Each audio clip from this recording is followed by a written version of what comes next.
नमस्कार दोस्तों, मैं वैद्य बीपी वशिष्ठ आपका पुनः एक बार हार्दिक अभिनंदन करता हूं अपने चैनल वैद्य पर। साथियों, जैसा कि हम रोज़ कुछ न कुछ आपसे स्वास्थ्यवर्धक लाभप्रद चर्चा करते हैं और मैं समझता हूं कि मेरी इन बातों से, इन वीडियो से आपको काफ़ी लाभ पहुंचता होगा, स्वास्थ्य के तौर पर भी, यानी मन में भी, तन में भी, और मैं ये कहूँ कि धन में भी, क्योंकि ये जो ट्रीटमेंट है बाकी विधाओं से अलग है और गुरुदेव की पूरी कृपा के छत्र छाया में ही ये सब कुछ होता है।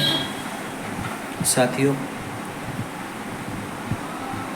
आयुर्वेद से लोगों का जो नाता है वो अनादिकाल से, आपको पता होगा, आयुर्वेद कोई आज का साइंस नहीं है, ठीक है। 100, 200, 400, 500 साल पुराना नहीं है कि जिसको आप कह दें कि अभी आया था और अभी ईजाद हुआ और इसमें ऐसा है वैसा है। एलोपैथ के बारे में आप बोल सकते हो, क्योंकि जो ये पद्धति है ये हमारे देश की नहीं है, हमारे देश की पद्धति है आयुर्वेद।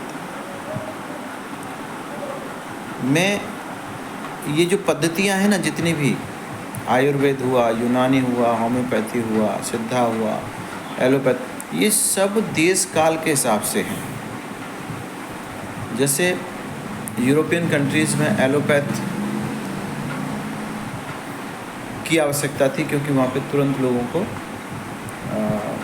जो उनको व्याधि हुई है, जो रोग हुआ है, उससे तुरंत आराम लेना था। अरब कंट्रीज़ में आपने देखा होगा सबसे ज़्यादा वहाँ यूनानी पद्धति वहाँ से आई।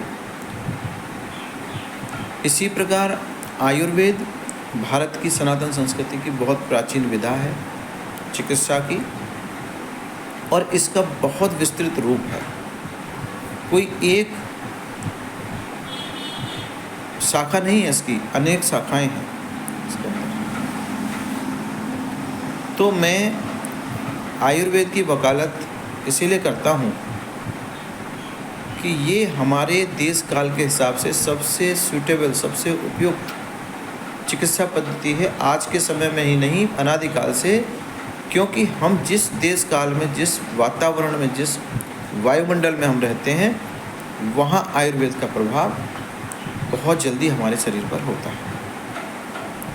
अब क्योंकि इंडिया में एलोपैथ की पद्धति बहुत तेज़ी के साथ फैली, जो कि एक तरह का षड्यंत्र था हमारे देश के साथ में। मैं नहीं कहता कि एलोपैथी कोई बहुत बेकार विधा है या बहुत खराब है, नहीं। क्षणिक तत्कालिक प्रभाव के लिए तो एलोपैथ आप जाते हैं तो ठीक है। ट्रॉमा है, कोई किसी प्रकार का एक्सीडेंट है, सर्जरी है, आयुर्वेद में भी सर्जरी का विधान है, उसके लिए तो ठीक है।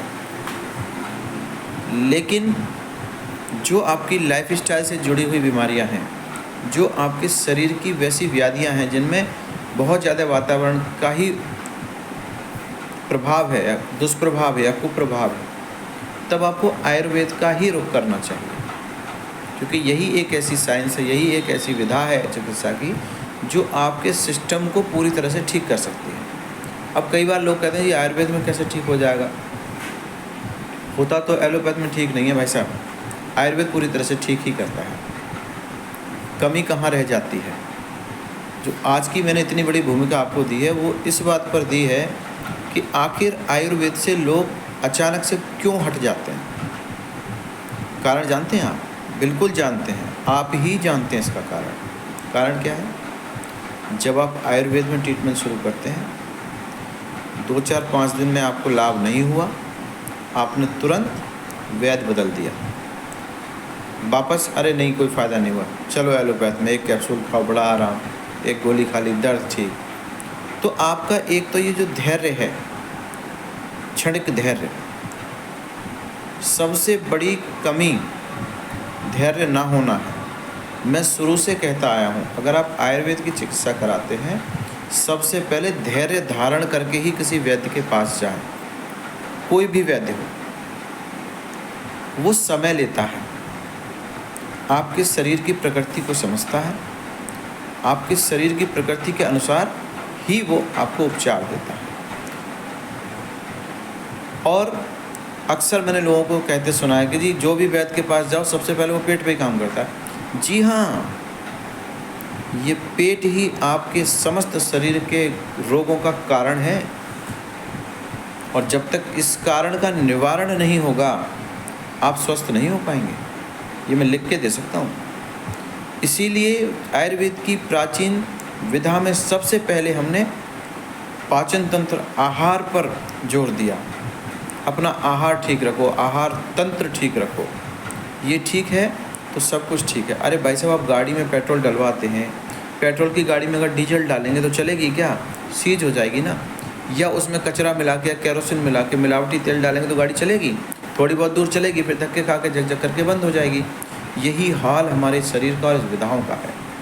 तो आयुर्वेद की चिकित्सा लेने से पूर्व अच्छे तरीके से अपने शरीर की प्रकृति को समझें, नाड़ी परीक्षण कराएं, आपकी शरीर की क्या प्रकृति है उस प्रकृति को समझें, उसका निदान समझें, फिर उस पर जो उपचार वैद्य कर रहा है उस पर पूरा भरोसा दिखाएं।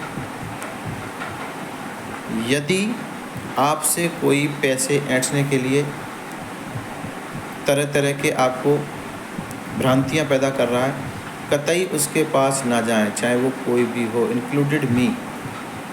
अगर आपको लगता है कि आपकी बीमारी के बारे में, आपके जीवन के बारे में, आपके स्वास्थ्य के लिए अगर कोई व्यक्ति परमार्थ में सच्ची सेवा कर रहा है और आपको सच्चा ज्ञान देता है, वहाँ आपको ज़रूर धैर्य के साथ रुकना चाहिए, इंतज़ार करना चाहिए पूरे कोर्स का। और हाँ, ज़रूरी बात, जब भी कोई कोर्स करें, आप किसी से भी करें, कोर्स पूरा ज़रूर करें। किसी भी वैद्य को, किसी भी डॉक्टर को गलत बताने से पहले स्वयं के अंदर भी झांकें। हम जब एक उंगली सामने वाली तरफ करते हैं, 3 हमारी तरफ भी होती है ना, तो पहले स्वयं के अंदर भी झांकें कि क्या हमने वैद्य या डॉक्टर द्वारा बताई गई सभी नियमों का, सभी परहेज़ का पालन किया है या कर रहे हैं। कहीं हम परहेज़ तो नहीं तोड़ रहे हैं।